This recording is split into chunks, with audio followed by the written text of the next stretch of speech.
Esta é a máquina que mudou o mundo. Ela invadiu nossas vidas há quase 200 anos.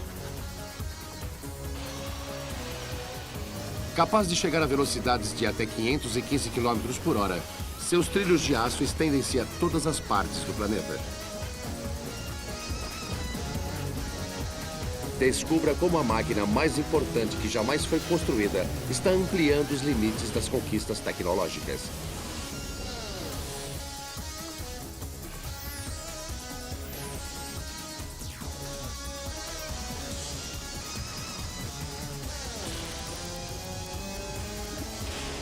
Super máquinas.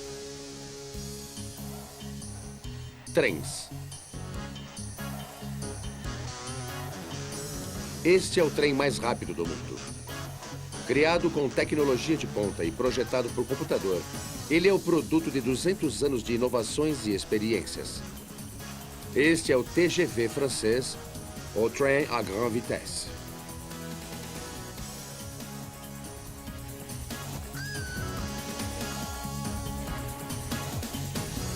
O trem influenciou o mundo em que vivemos mais do que qualquer outra máquina.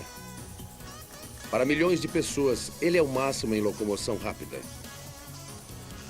Os trens de hoje estão destruindo nossos conceitos sobre tempo e distância, estão sempre quebrando recordes.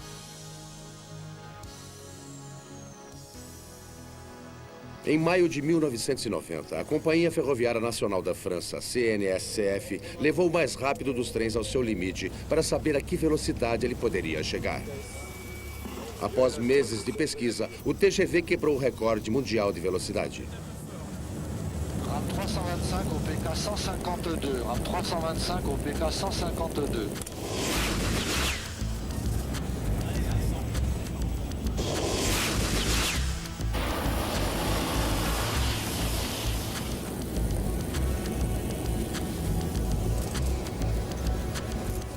O TGV chegou a impressionantes 515 km por hora.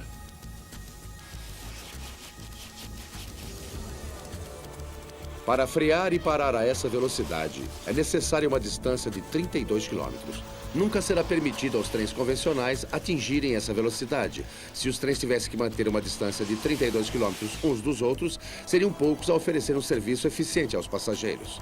A expectativa para a próxima geração de TGVs é que viajem a tranquilos 357 km por hora.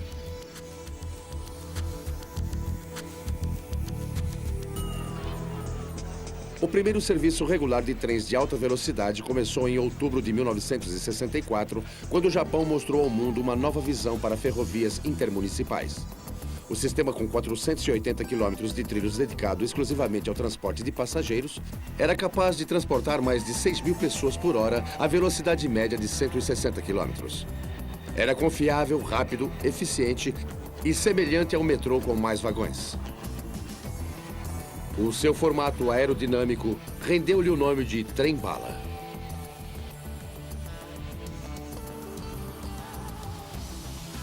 Como o Japão está numa das regiões da Terra mais propensas a terremotos, foi construído um centro especial para detectar abalos sísmicos a fim de monitorar a linha férrea. Mesmo um pequeno tremor poderia arrebentar os trilhos e matar centenas de passageiros.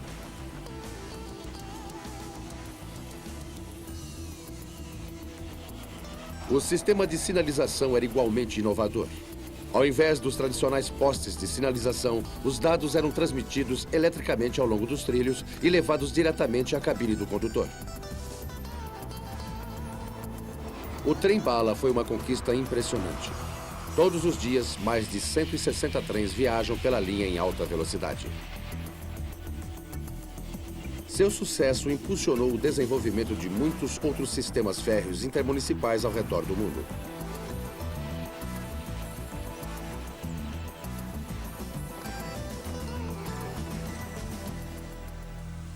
É inacreditável, mas há mais de 30 anos antes do trem-bala, uma locomotiva a vapor inglesa fez o que nenhuma outra máquina do seu tempo havia feito. Ela ultrapassou os 200 km por hora. Batizada de Mallard, ela funcionava com carvão como todas as outras locomotivas inglesas a vapor.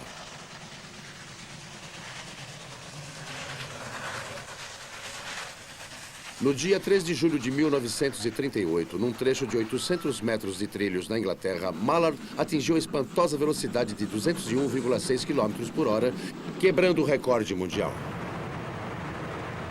Mas a tentativa danificou seriamente a locomotiva e o trem parou antes do seu destino final. A imprensa mundial compareceu à estação de Peterborough para testemunhar o feito de Mallard. Com problemas, o trem diminuiu até parar e nunca chegou à comemoração.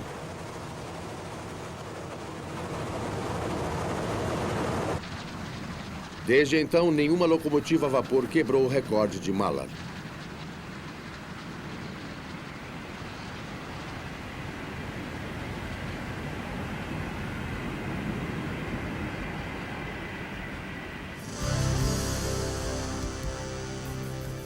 Mas a velocidade não é tudo.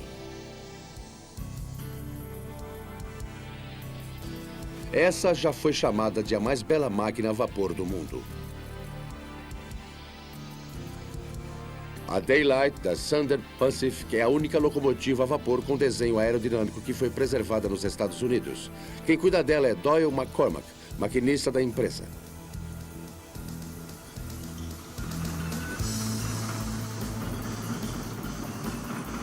This is the SP Daylight. The Daylight trains were famous streamliners that ran between San Francisco and LA in the early 40s. This particular locomotive was built in 1941 and was used until 1957 when it was replaced by the diesels. It's 110 feet long, 16 feet tall, weighs 432 tons. It's capable of speeds in excess of 100 miles an hour. We like to say that the speed of this engine is limited by the guts of the engineer.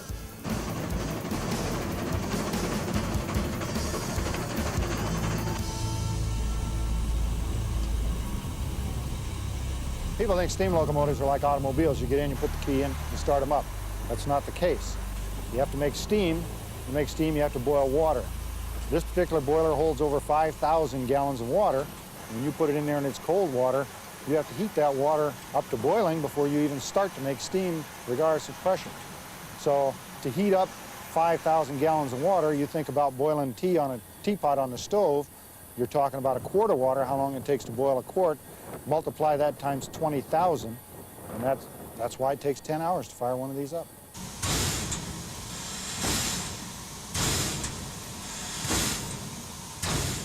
She's definitely the closest man has ever come to creating life. I mean, she has a heartbeat, and sometimes you actually find yourself talking to these machines.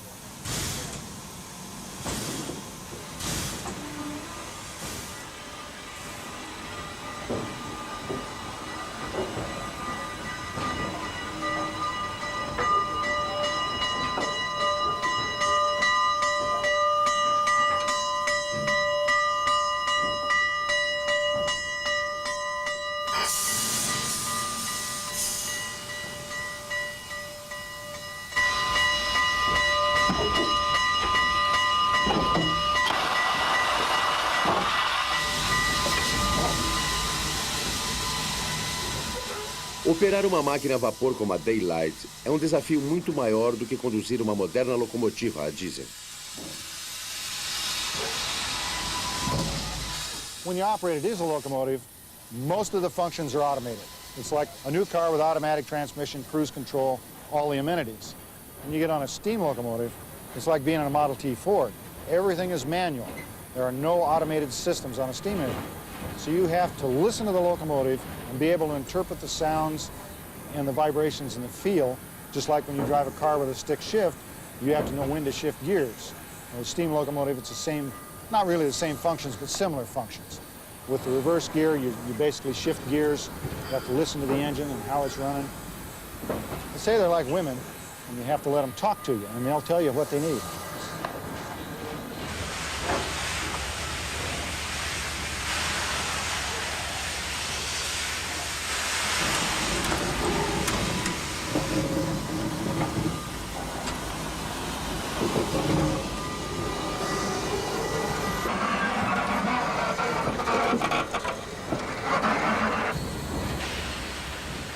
Everybody thinks, gee, they'd be nice in the wintertime because it's so hot in the cab in the summertime.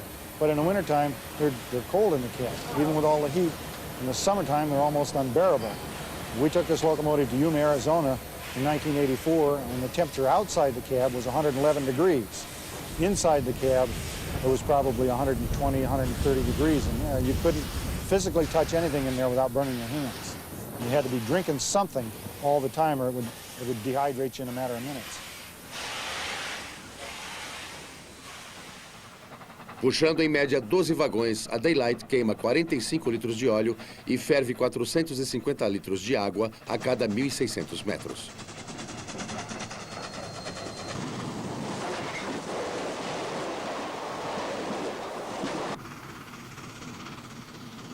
Para manter todas essas toneladas de metal movendo-se com eficiência, cada peça dessa máquina é construída numa escala enorme.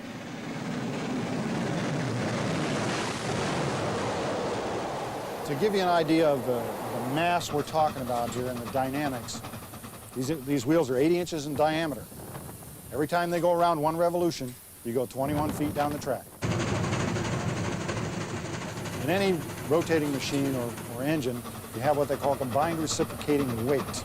And that's an engineering term that means it's a portion of the running gear that moves only back and forth. It does not rotate. On this engine, there's over 4,000 pounds of combined reciprocating weight. And at 80 miles an hour, that changes directions 11 times a second.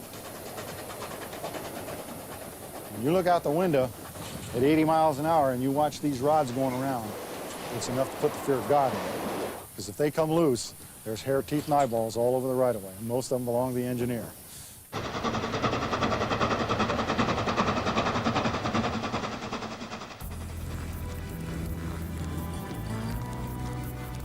No início do século XIX, a América do Norte era ainda uma região vasta e selvagem. As distâncias eram tão grandes e as viagens tão perigosas que só os mais corajosos arriscavam-se a seguir para o oeste. A maioria das pessoas não viajava a distâncias maiores do que 30 quilômetros de suas casas. Os trens mudaram tudo isso para sempre.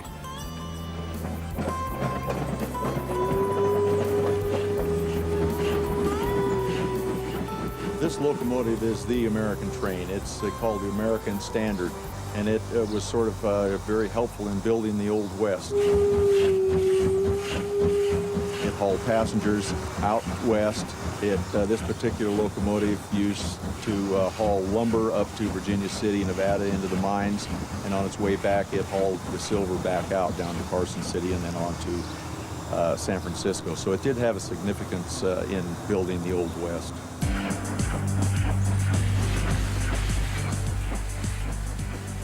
Na década de 1850, a correspondência que vinha de St. Louis, no Missouri, levava 25 dias para chegar à Califórnia.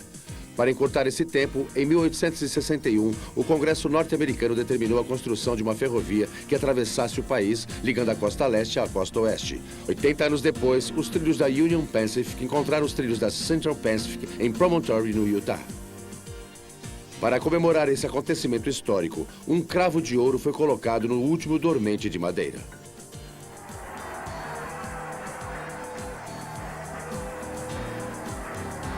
Mas os velhos dias dos pioneiros há muito já se foram.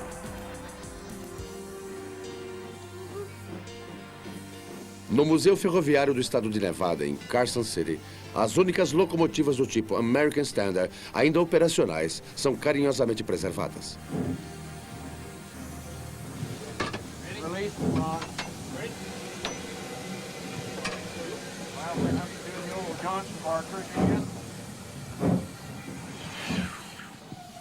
Construídos em 1875, esses são alguns dos trens mais antigos que ainda percorrem os trilhos.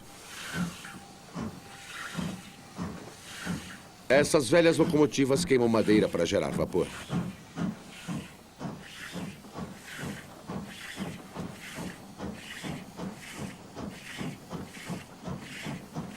Quando o vapor é alimentado aos cilindros, ele expande-se violentamente, fazendo com que os pistões subam e desçam. É isso que move as rodas. Como combustível, a madeira é menos eficiente do que o carvão porque queima mais rapidamente. Mas havia pouco fornecimento de carvão no Velho Oeste.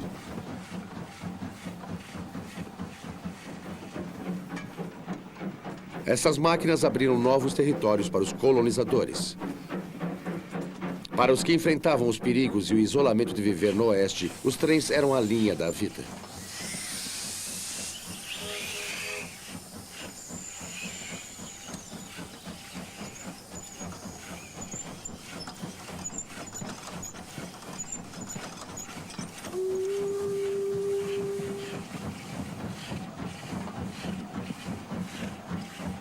Manter essas máquinas em boas condições de uso requer muitas horas de manutenção, dedicação e trabalho árduo. Mas para aqueles que dedicaram seu tempo, a recompensa é enorme. Driving a steam engine like this is absolutely exhilarating. It's just a wonderful feeling to be able to pull the throttle and feel all that power underneath you. Put all this machinery together and it all comes together and makes a beautiful sound.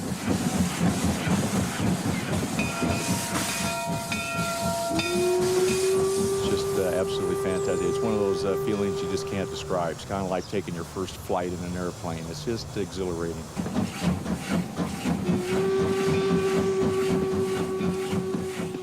Esse foi o trem que construiu a América.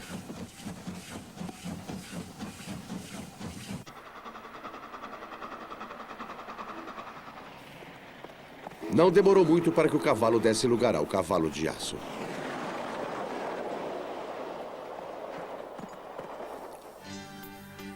Na América, na virada do século, os trens fizeram nascer um novo tipo de espetáculo.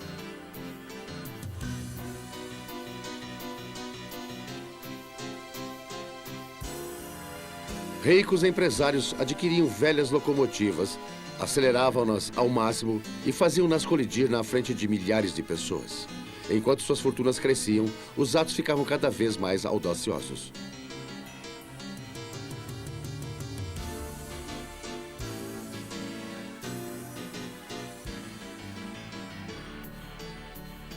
Para não ficar para trás ante esta nova forma de entretenimento, Hollywood fez centenas de filmes mudos com trens.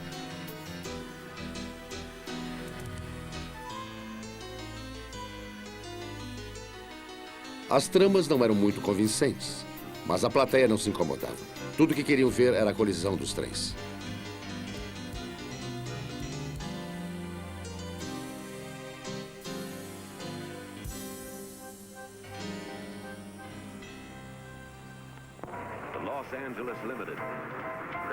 Quando a década de 20 chegou, os trens norte-americanos estavam rolando pelos trilhos.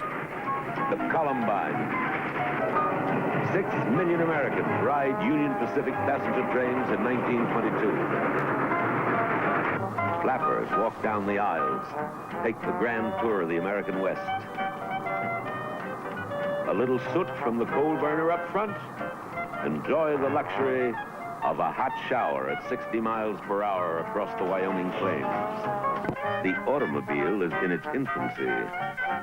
So are the roads. And railroads reach their peak as the great carriers of people on the move. And in the men's clubroom car, by special wire, the latest stock market reports. Stock market reports, 1929. And it all grinds to a halt.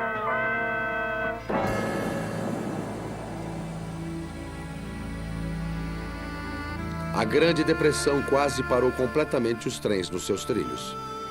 O dinheiro era pouco e viajar era um luxo. O governo começou a construir estradas para gerar empregos. A idade do automóvel começara. Fighting back, Union Pacific introduces the world's first streamliner. 1934. Calls it the City of Salina. She tours the nation. What a marvel. She'll do 110. Mas os trens ainda não estavam acabados. As estradas de ferro começaram a reagir contra os automóveis. E na década de 30 foram construídos os primeiros trens a diesel.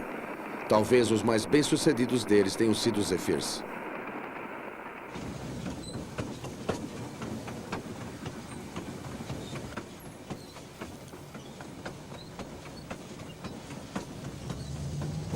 Aerodinâmicos, elegantes e feitos de aço inoxidável.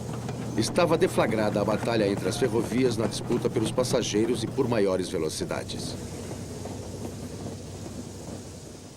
From Chicago, on the shores of Lake Michigan, the California Zephyr travels to San Francisco. The schedule has been planned, so you go by some of the nation's most spectacular scenery during daylight. Em 1934, Zephyr fez história quebrando o recorde de velocidade ao atravessar o país. O trajeto normal levava quase 27 horas para cobrir os 1.600 quilômetros entre Denver e Chicago. Os fabricantes do Zephyr estavam determinados a derrubar a concorrência. Eles se propuseram a atingir a meta de impensáveis 13 horas de uma cidade a outra. E conseguiram. O tempo de viagem foi de 13 horas e 5 minutos. A velocidade média foi de 124 km por hora e ainda é um recorde mundial para viagens com mais de 1.600 km.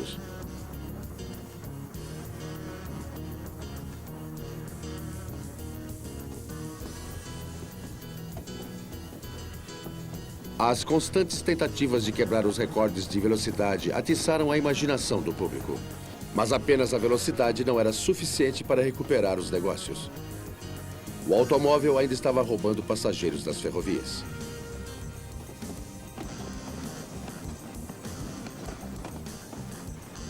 As ferrovias tinham que oferecer aos passageiros algo que os automóveis jamais poderiam igualar. Um luxo ainda maior. Delícias gastronômicas eram o padrão. Acomodações de luxo. Cada passageiro era tratado como um milionário.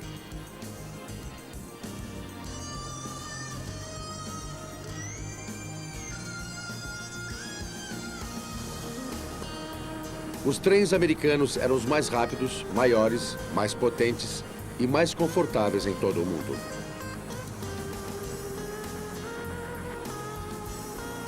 Eles corriam sobre o maior dos sistemas ferroviários, 240 mil quilômetros, trilhos suficientes para dar a volta à Terra 6 vezes.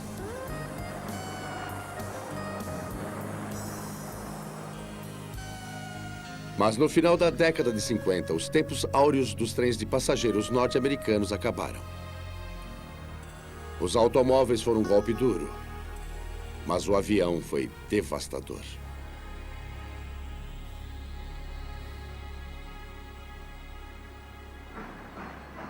As empresas ferroviárias voltaram-se então para o transporte de cargas.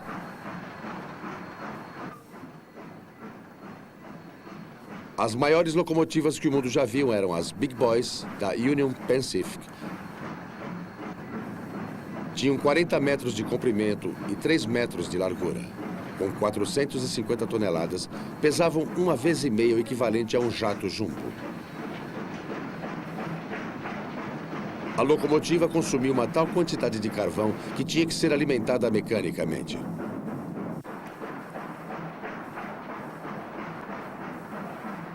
As Big Boys eram tão compridas que tinham sua estrutura articulada para que pudessem fazer curvas sem sair dos trilhos.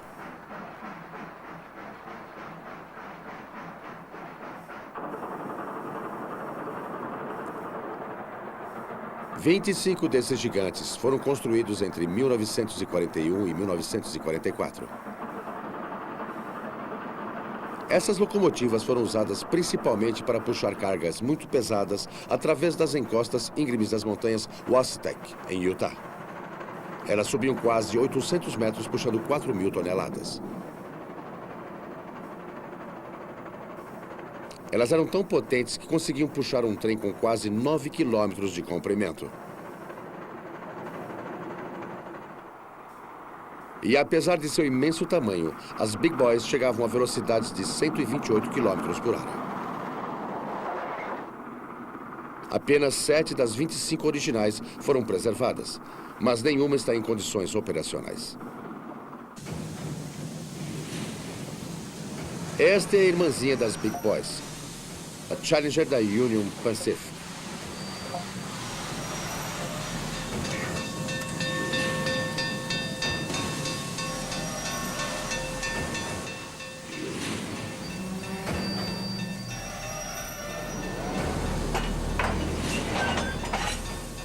É a maior locomotiva a vapor do mundo ainda em funcionamento. Ela tem 36,5 metros de comprimento e pesa pouco menos de 450 toneladas. Esta aqui, a de número 3985, é a única sobrevivente das 105 Challengers construídas entre 1936 e 1943.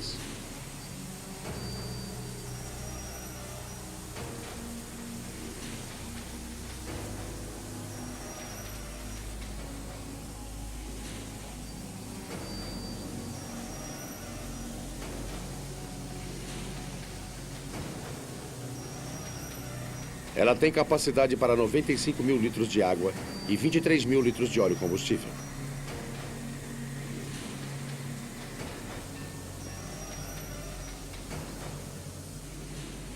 Ela tem mais de 5 metros de altura.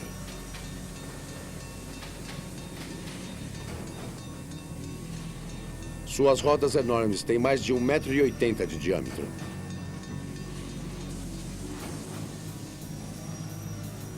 A 3985 foi desativada em 1962. Ela ficou no galpão de reparos em Cheyenne, no Wyoming, até 1975, quando virou peça de museu. Um grupo de voluntários da Union Pacific levou 2 anos para restaurá-la à sua condição operacional.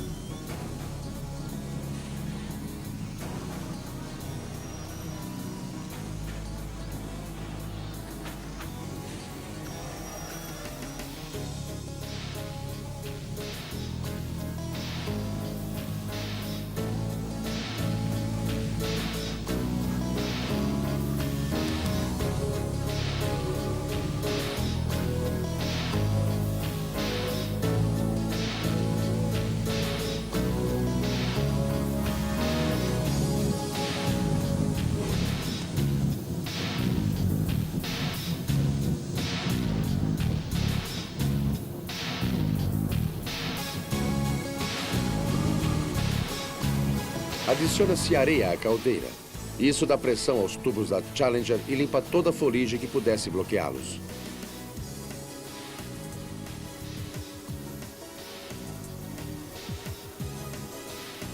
A Challenger tem 4 rodas no truque dianteiro que ajudam a guiar a locomotiva nas curvas.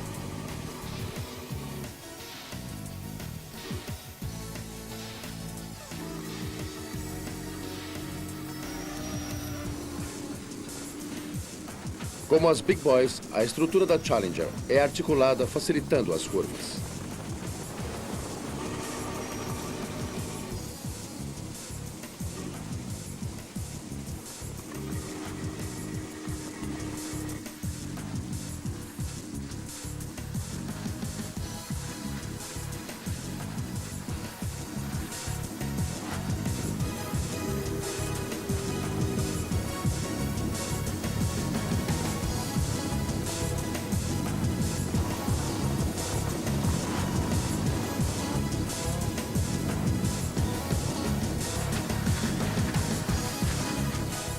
A Challenger tem uma caldeira e 2 motores. Ela tem 2 conjuntos de cilindros a vapor e cada um deles move um conjunto independente de 6 rodas.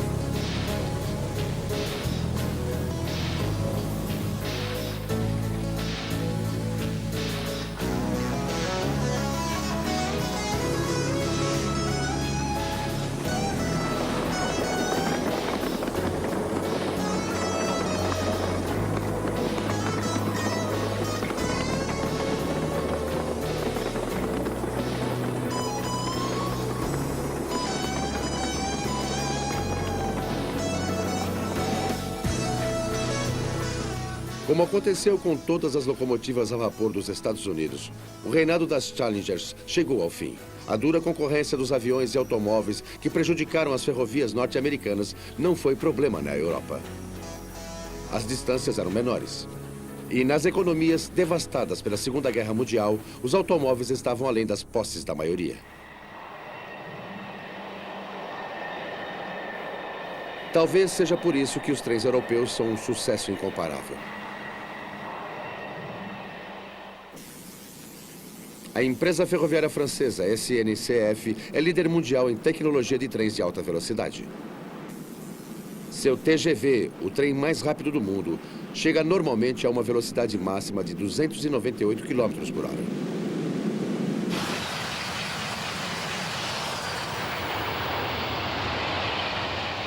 In the late 60s, when we were already operating conventional trains at speeds of 125 miles per hour, that we started working on the TGV concept. We wanted something going much faster because there was a market for very fast trains to compete with airline links between big cities of France and Europe. O primeiro TGV começou a funcionar entre Paris e Lyon em 1981. There was immediate success because we used to travel between Paris and Lyon in 4 hours and it became 2 hours. And that was even faster than the airline service. So there was an immediate switch of passengers from the airline and from the autoroute to the TGV. Geralmente, os vagões apoiam-se sobre dois conjuntos de rodas chamados truques. A velocidade dos TGV vem de uma ideia brilhante. Há somente um truque colocado entre cada dois vagões. This is the secret of the TGV. You see, you have 2 trailers, and in between 2 trailers you have this bogie. Whereas in conventional trains or in other high-speed trains, each trailer lies on 2 bogies. Whereas here you have the possibility of having a very supple suspension between the 2 trailers, very low center of gravity, and this allows very high speed. Para que a velocidade dos trens chegasse a quase 320 km por hora, foi preciso construir um sistema de trilhos totalmente novo. As linhas são muito mais retas do que as dos trens convencionais. Os TGV voariam para fora dos trilhos se as curvas fossem fechadas demais. O TGV funciona com 25 mil volts de força extraídos de suas linhas elétricas aéreas através de um captador dotado de molas chamado pantógrafo. A eletricidade flui através do carro de força para alimentar 12 motores de tração nas rodas. O TGV obteve tanto sucesso na França que de várias partes do mundo surgiram pedidos para importá-lo.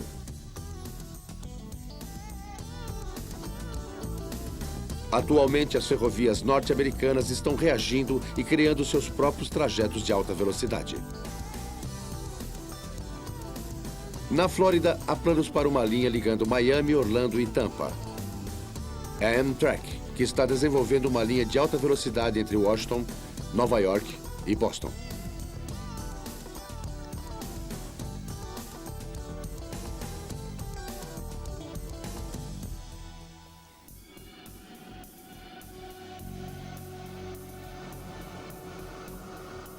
Através de sua história, os trens inspiraram os maiores feitos da engenharia. A ferrovia mais alta do mundo serpenteia através dos Andes, ligando Lima a Puquilo, no Peru. Terminada em 1869, ela levou 20 anos para ser construída. É um dos trajetos ferroviários mais perigosos do mundo. Desmoronamentos já fizeram com que trens despencassem milhares de metros. Para reduzir a inclinação, o trem faz um zigue-zague indo e vindo em sua subida pela encosta íngreme.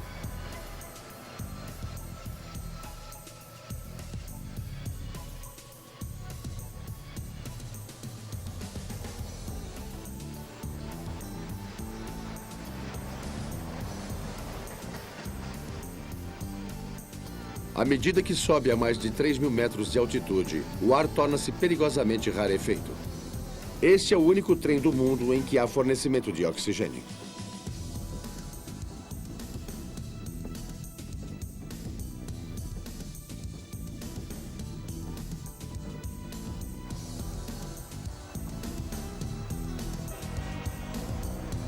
Há 61 pontes no trajeto, uma das quais tem 175 metros de comprimento.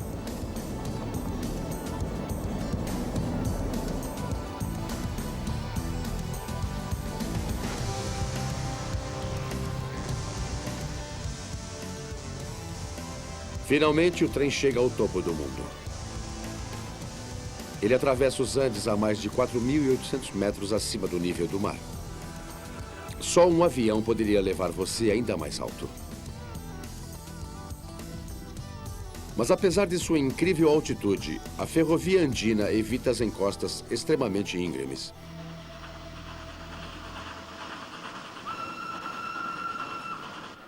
Do outro lado do planeta, o expresso Milagiri, na Índia, desce uma das mais íngremes inclinações de ferrovia do mundo. O trajeto de 640 quilômetros, descendo da estação de Uttarakhand, no alto da montanha, para Madras, percorre 2/3 da Índia meridional através de uma das paisagens mais dramáticas do subcontinente.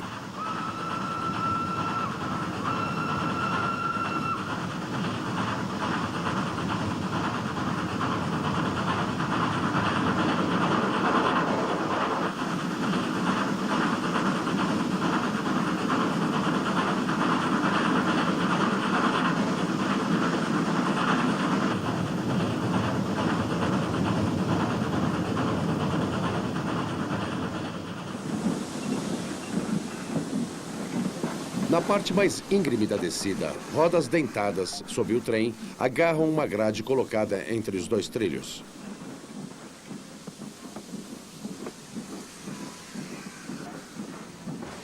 Além disso, a locomotiva tem 4 conjuntos independentes de freios para evitar que chegue a uma velocidade incontrolável.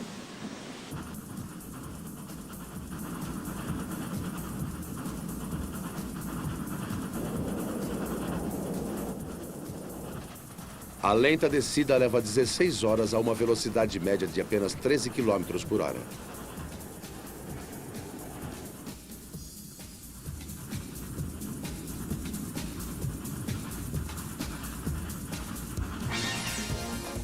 É mais fácil ficar ao nível do chão, pelo menos em teoria.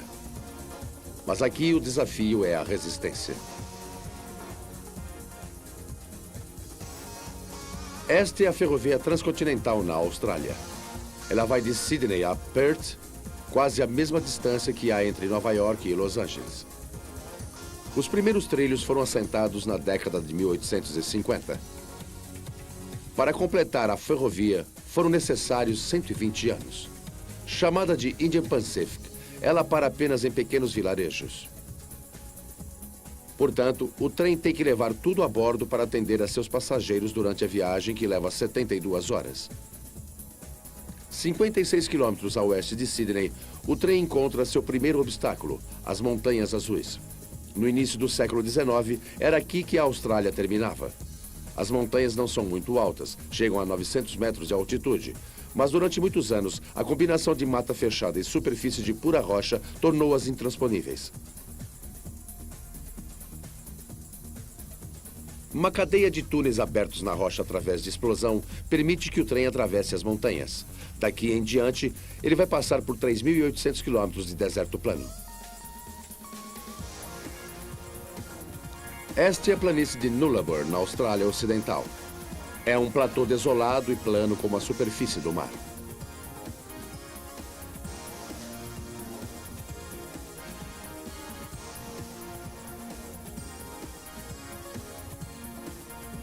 Nessa travessia de 800 quilômetros, apenas o trem perturba esta vasta região selvagem.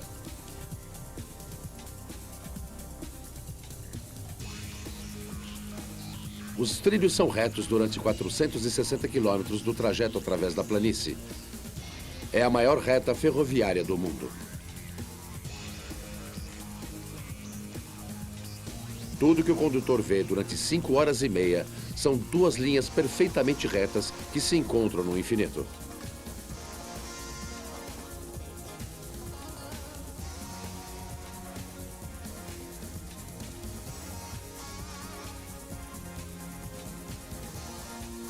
Finalmente, depois de 3.900 quilômetros, o trem chega a seu destino, a estação de Perth.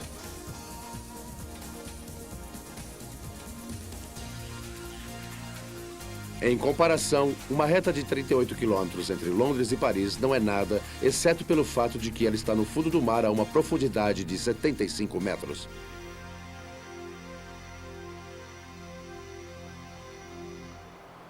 A ferrovia do túnel do Canal da Mancha, entre as Ilhas Britânicas e o continente europeu, é o mais longo túnel submarino do mundo. Levou 8 anos para ser construído e custou 13 bilhões e meio de dólares.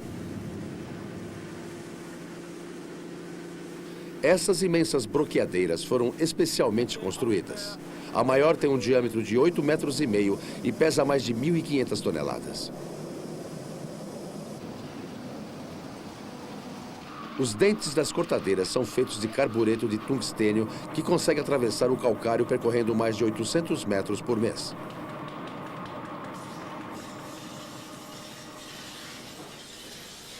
O túnel é tão longo que o ar puro tem que ser bombeado continuamente através de dutos imensos a uma vazão de mais de 150 metros cúbicos por segundo. É o suficiente para que 20 mil pessoas respirem. Concluído em 1994, ele agora liga Londres a Paris por trem em menos de 3 horas. Essa viagem costumava levar um dia inteiro. E para trafegar no máximo em túneis, o máximo em trens, o Eurostar.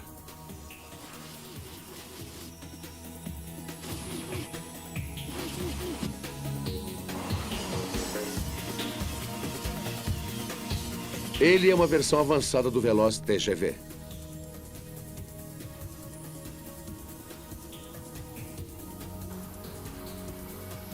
Seus 18 vagões ocupam uma extensão de 400 metros. É o mais longo trem de passageiros do mundo. Cada trem desses custou 40 milhões de dólares. Esse trem é o futuro e está aqui agora.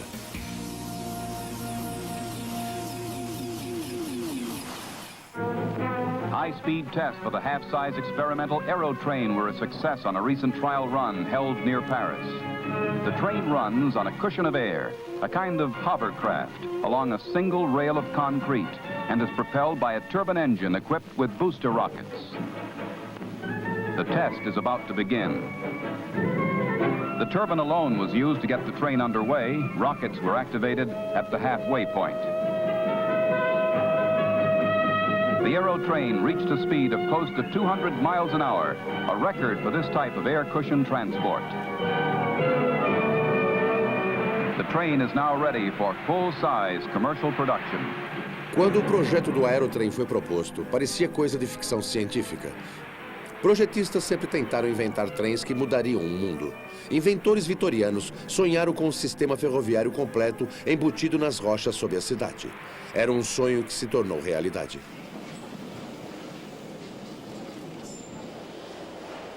Este é o Underground de Londres, que é o maior e mais antigo sistema de metrô do mundo. Ele tem 266 estações e 388 quilômetros de trilhos. Sem ele, Londres pararia. Todos os dias, cerca de 2 milhões de pessoas viajam sob Londres a 60 metros abaixo dos prédios. Quando foi inaugurado em 1863, quase 40 anos antes do metrô de Nova York, os trens eram puxados por locomotivas a vapor. Em 1890, o sistema já havia sido alterado para funcionar com energia elétrica mais limpa e segura. O Underground de Londres foi um sucesso incrível. Onde quer que seus trilhos alcançassem, novos subúrbios nasciam. Entre 1870 e 1910, a população de Londres aumentou em 4 milhões de pessoas. E ainda hoje, a rede de trilhos continua crescendo.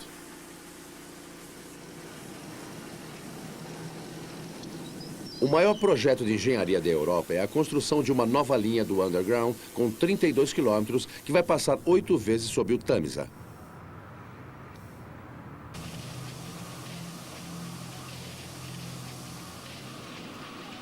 A obra vai custar 3 bilhões de dólares e vai levar 4 anos e meio para ser concluída.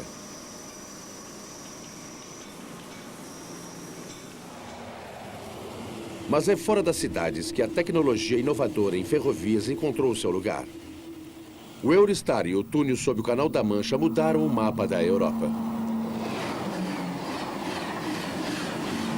O Eurostar passa por 4 sistemas ferroviários diferentes em 3 países. Nos trilhos de alta velocidade da França, da Bélgica e do túnel, a energia elétrica é captada pelos pantógrafos de linhas aéreas.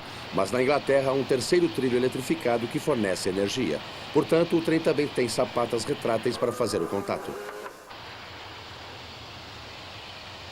O Eurostar tem carros de força nas duas extremidades da composição, e não apenas para maior velocidade, mas para maior segurança. Se um dos carros de força falhar no meio do túnel, o outro pode tirar o trem de lá. Com máquina tão complicada, a segurança é uma grande preocupação. Os trens Eurostar são totalmente checados a cada 4 semanas. Cada peça de movimento é examinada à procura do menor sinal de desgaste. Esses trens são construídos para durar ao menos 40 anos. Em funcionamento, o maquinário do Eurostar é gerenciado por um computador de bordo. A quase 300 km por hora, o trem percorre 1.600 metros em menos de 20 segundos. É impossível para o condutor reagir a sinais convencionais. De forma que o trem recebe dados de sinalizadores nas laterais do trilho.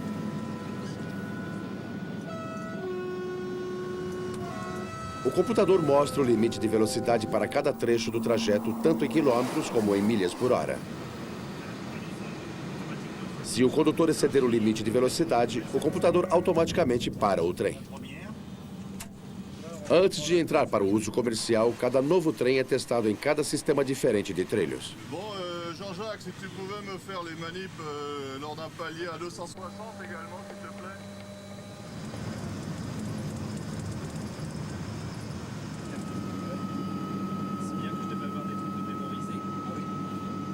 Um carro de testes monitora todo o trem. O menor defeito em seu desempenho irá aparecer aqui. O equipamento monitora tração, ruídos, detecção de fogo, os complexos computadores de bordo, até mesmo checa as máquinas de café. Nesta ocasião, todos os sistemas passaram no teste.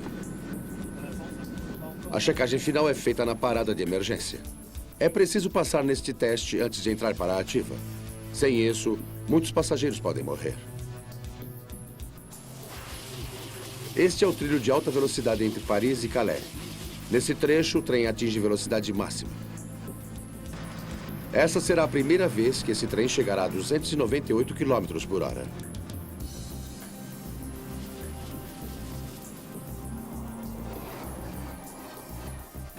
O trem terá que usar sua parada de emergência à velocidade máxima.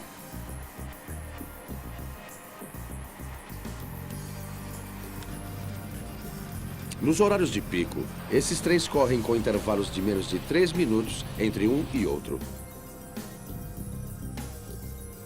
O Eurostar leva 1 minuto, 5 segundos e 3.200 metros para parar.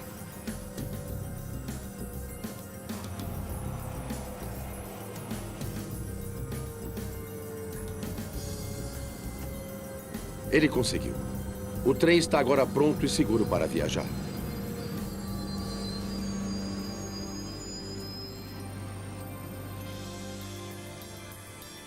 Apesar do domínio francês quanto aos recordes de velocidade, a próxima geração de supertrens pode vir da Alemanha ou do Japão. Nos últimos 25 anos, os alemães e japoneses vêm experimentando uma nova tecnologia chamada levitação magnética, ou maglev. Ao invés de rodas e trilhos, são usados eletromagnetos, tanto no solo quanto no trem. Eles mantêm o trem suspenso alguns centímetros acima do trilho, de forma que quase não há atrito.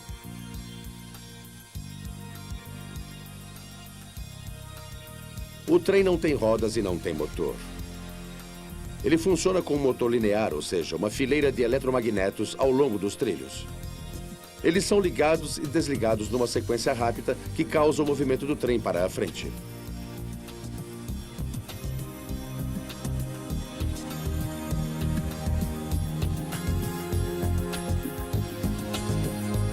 Para mudar de linha, todo o trilho de concreto se move.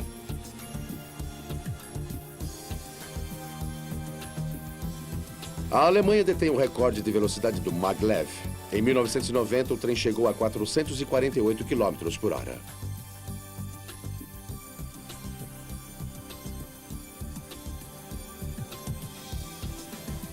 Será esse o futuro da ferrovia?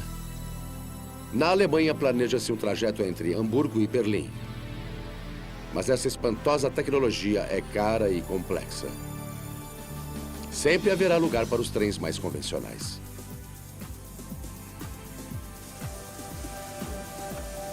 Há cerca de 200 anos, os trens invadiram a história. Sobre trilhos de aço, eles atravessaram distâncias para tornarem-se o primeiro meio de transporte de massa do mundo. Hoje em dia, a força bruta foi substituída por trens de alto desempenho. Agora, a próxima geração de novas máquinas está entrando no futuro.